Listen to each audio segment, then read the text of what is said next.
Hi, it's Sandy here. Welcome. It's time for the full moon rose reading for the 18th of August 2016.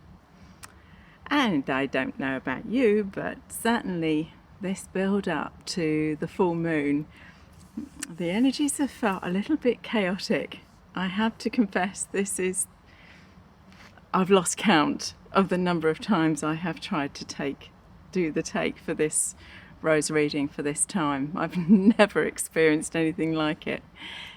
Just interruptions and just the energy today, and this last 24 hours has been pretty intense. So I hope you're all navigating really, really well and are surfing and working with these energies in the best way you can. It certainly feels to me that it is a time of really coming into center, really being able to find our own rhythm.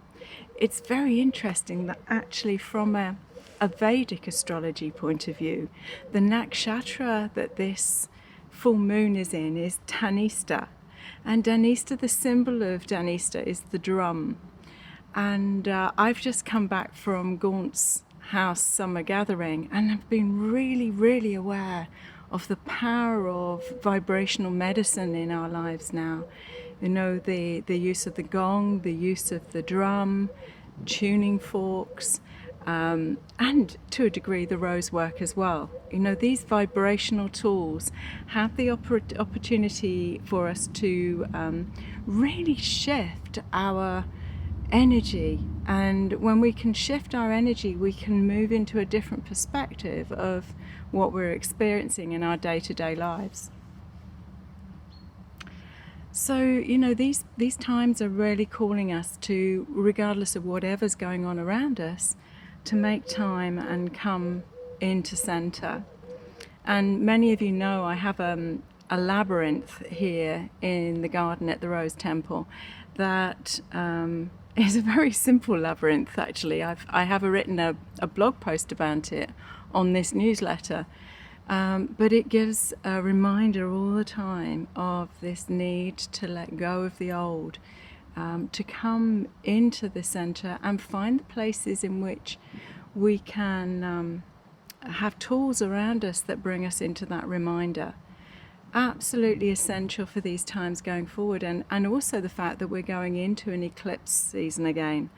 And what are the eclipses? The eclipses are here to give us that little nudge, or sometimes not such a little nudge, into coming deeper and deeper into this core essence of who we are, so that we feel aligned and on track and authentic in what lights up for us and what we're being called to engage with. So these are fascinating times and really calling us. I'm sitting underneath a pear tree and a large bird has just landed on the pear tree. It's not so simple. It's not just a rose reading.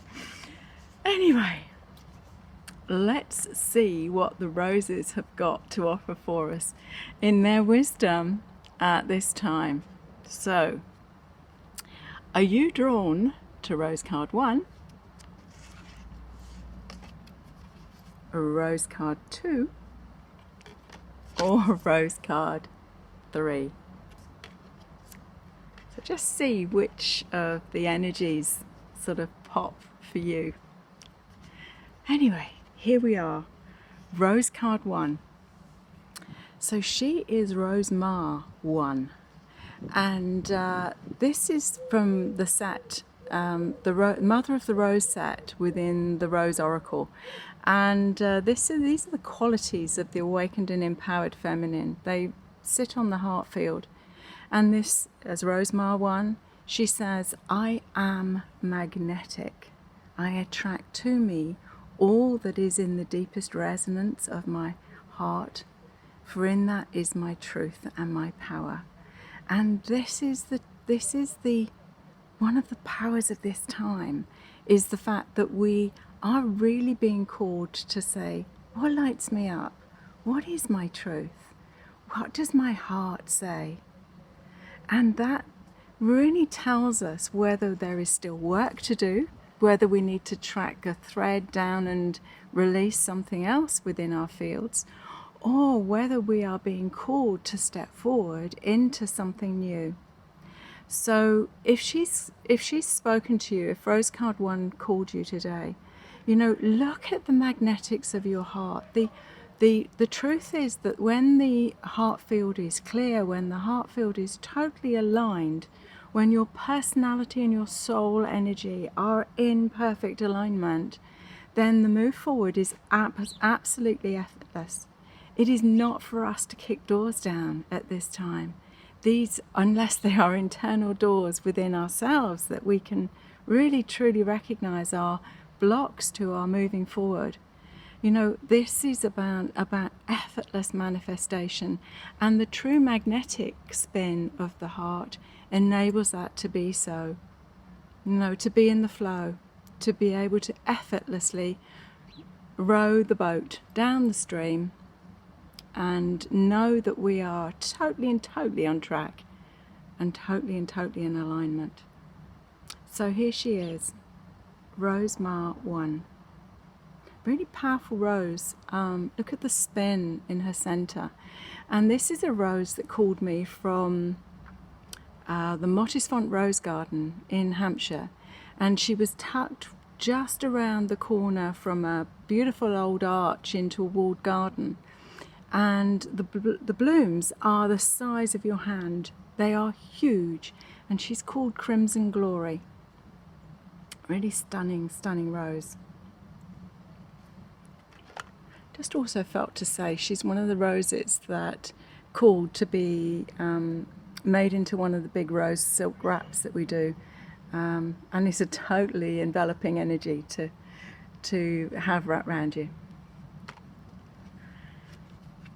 Rose Card 2, and she is Rose Angel 2.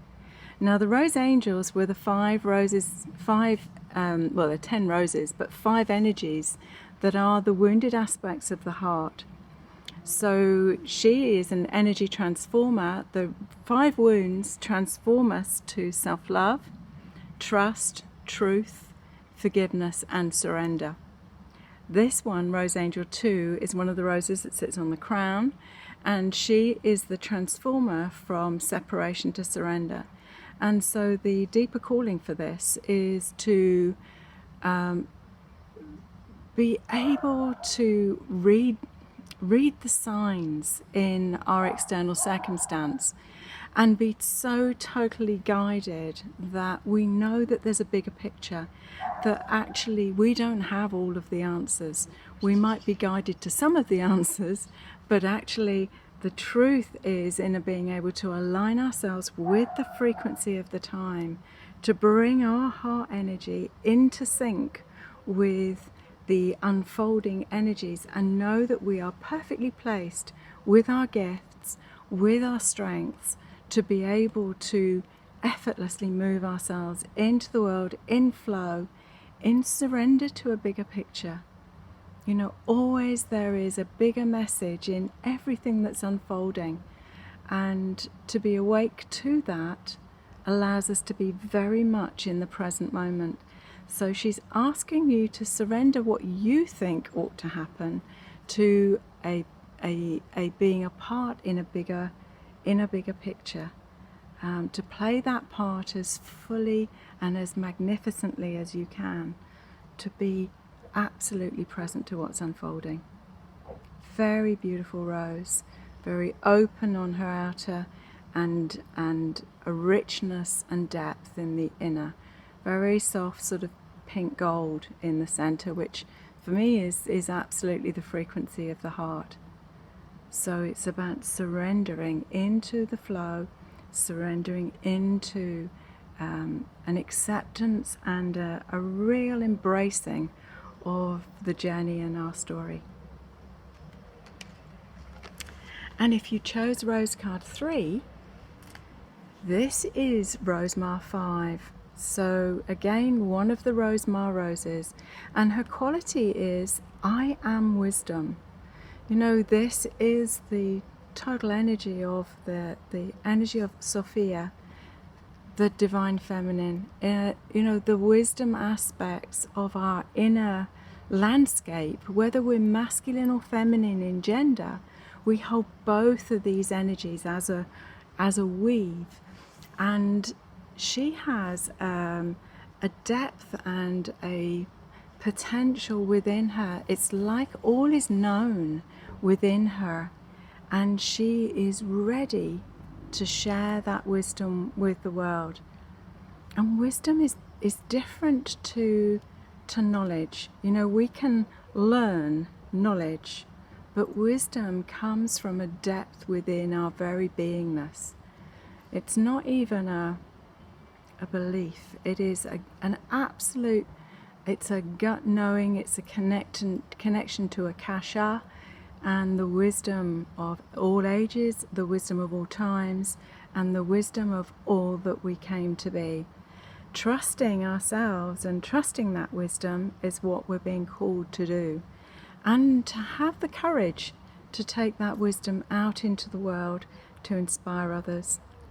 These are potent and powerful cards that have come forward, these rose frequencies, rose codes for this particular reading. This is a David Austin rose, and she's called Wisley 2008, not a very glamorous or inspiring name, but a very, very beautiful and potent rose. Great depth, great fragrance to this rose, and she holds her wisdom. You know, there's a couple of buds in here which says that, you know, there is more to your story that is yet to unfold and to show itself, and to be just open to sit with that containment and to offer and bring forward the wisdom of your insight and your inspiration as and when it's called for. Very powerful. So, I hope that you've enjoyed the 3 roses that have come forward for this time. And the rose energies feel very strong right now. They feel that they are willing and open to work to another level. So I hope that I might have the opportunity to meet with you and share the rose work in these coming times. I've got some very good classes coming up at the Rose Temple here in Cadnam, and also a retreat at the Chalice Well in Glastonbury, all in preparation for the online classes which will launch on the 22nd of September. So I hope wherever you are in the world, I will be able to share some rosiness with you and some inspiration. So until then, from my heart to yours, from the sunshine that we have in the UK at the moment, with much love and rosy blessings. Thank you.